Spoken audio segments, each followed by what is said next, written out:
After this video, you'll be able to understand, and if a Jesus follower, apply the Bible's teaching on why we should worship and focus on God. Firstly, what do we mean when we use the term narcissist or egomaniac? The definition is a person who has excessive interest in or admiration of themselves. When we use this term, it is used for another human being and in a negative, derogatory sense. Firstly, the God of the Bible isn't excessively interested in himself and cannot be compared to his created beings. Nevertheless, just for the sake of argument, let's suppose we were to describe God in human terms using the word narcissist. A human with excessive self-interest wouldn't give their only son in selfless and sacrificial love for other people. We read the famous verse in John 3:16. For God so loved the world that he gave his only Son.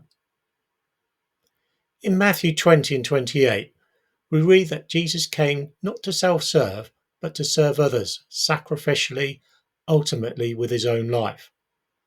An obsessively self-centered person wouldn't behave like this.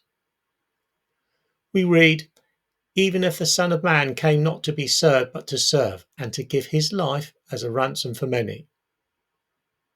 However, just as importantly, God doesn't need us or require worship from his created beings in any way. He is the all-sufficient, perfect, uncaused creator of the entire universe.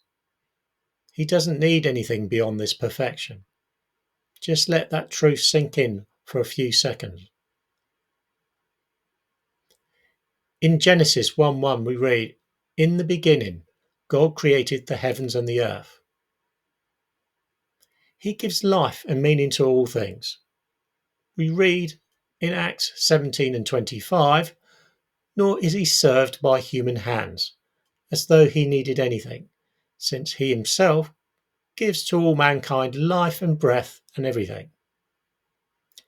Since God has created and sustains and owns everything, is all-powerful, perfect, and worthy of all praise, it's entirely appropriate for us to give our lives in worshipping and serving him and giving up everything to follow him.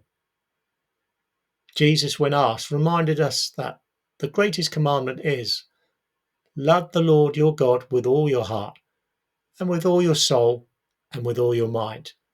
This is the first and greatest commandment. Will you do just that and follow Jesus and worship the creator of you and all that is in our universe?